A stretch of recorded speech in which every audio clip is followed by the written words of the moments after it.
அடியேன் ராமானுஜதாசன். அனைவருக்கும் வணக்கம். இன்னைக்கு ஆண்டாளோட திருப்பாவையில 19ஆம் பாசுரார்த்தம் பார்க்கலாமா? குத்து விளக்கெரிய கோட்டுக்கால் கட்டில் மேல். அடியேன் மேல் பாசுரத்துல சொன்னது மாதிரி இந்த பாசுரத்திலையும் ஆண்டாள் தாயாரான நப்பினையே குறிப்பிடுறா. அவள் தானே புருஷகாரம் பண்ணுகிறாள், அதாவது நமக்காக பகவானிடம் பேசுறா. அதனால அவளை முன்னிட்டு கொண்டு கண்ணனை பற்றுகிறாள். ஆண்டாள் அதையே நமக்கும் சொல்லித்தரா இந்த பாசுரத்து மூலயமா. கண்ணன் குவளையாபிட யானையை வதம் செய்தபோது அந்த யானையோட தந்தத்தை எடுத்துன்னு வந்து அதனால செய்யப்பட்ட கட்டிலின் மேல 5 வகையான பொருட்களால் செய்யப்பட்ட பஞ்சு மெத்தையில கண்ணனும் நப்பினையும் தூங்குறாளாம். நப்பின்னையோட தலையில சூடி இருக்கும் பூக்கள் செடியில இருக்கும்போது மலரல்லையாம். அவற்றை பறித்து தொடுத்து நப்பின்னை தலையில சூடியவுடன் அவை கொத்து கொத்தா பூக்கறதாம். அவை ஒவ்வொன்றா மலரலையாம், கொத்து கொத்தா மலர்கிறதாம். அப்படிப்பட்ட நப்பின்னையே எங்களுக்காக வந்து கதவை தர அப்படின்னு ஆண்டாள் நப்பின்னையை எழுப்புறா.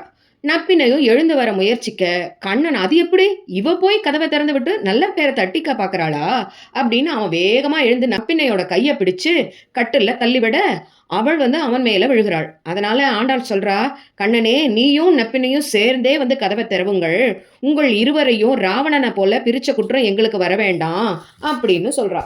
மை தீட்டிய கண்களை உடைய நப்பின்னையே, நீயும் உன் மணாளனும் சேர்ந்து வந்து எங்களை ரட்சிக்க வேண்டும். நீ இப்படி இருப்பது உன் குணமான வாத்சல்யத்திற்கு சிறப்பா இருக்காது. எங்கள் மேல தயவு செய் என்று நப்பின்னையையும் கண்ணனை ஒரு வார்த்தை, நான் உங்களை ரட்சிக்கிறேன் அப்படிங்கிற ஒரு வார்த்தை போதும், அதை மட்டும் சொல்லு. எங்களை போல நீ வந்து எங்களை போற்றி பாடணுமோ எங்களை பல்லாண்டு பாடணுமோ தேவையே இல்லை. நீ வந்து பல்லாண்டெல்லாம் பாடணும்னு அவசியமே இல்லை. உன்னை பல்லாண்டு பாடுறதுக்கு நாங்கள்லாம் இருக்கோம், ரிஷி முனிவர்கள்லாம் இருக்கா. அதனால நீ பல்லாண்டெல்லாம் பாட வேண்டாம். ஒரே ஒரு வார்த்தை, மாசுசாகா உன்னை நான் காப்பாத்துறேன் அப்படிங்கிற அந்த ஒரு வார்த்தை மட்டும் போறோம், அதை மட்டும் நீ சொல்லு அப்படின்னு கண்ணன் கிட்ட கோரிக்கையும், நப்பினைய எங்களை பத்தி கண்ணன்ட்ட எடுத்து சொல்ல மாட்டியா அப்படின்னு நப்பினையிட்டையும் வேண்டுகோள் வைக்கிறா ஆண்டாள்.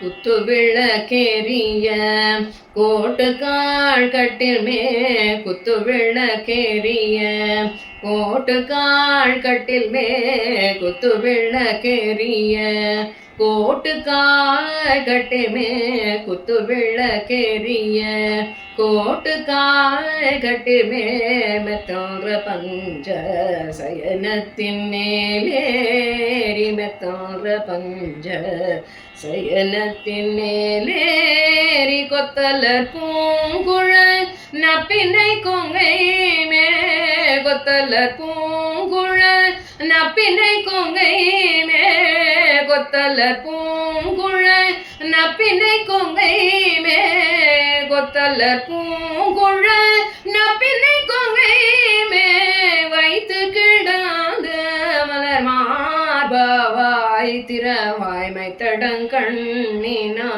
நீ உன் மணாளனை, மைத்தடங்கண்ணினாய் நீ உன் மணாளனை, எத்தனை போதும் துயிலெழ ஒட்டாய் காண், எத்தனை போதும் துயிலெழ ஒட்டாய் காண், எத்தனை ஏலும் பிரிவாற்றகில்லாயா, எத்தனை ஏலும் பிரிவாற்றகில்லாயாள், தத்துவமான்று தகவேலோரெம்பாவாய்.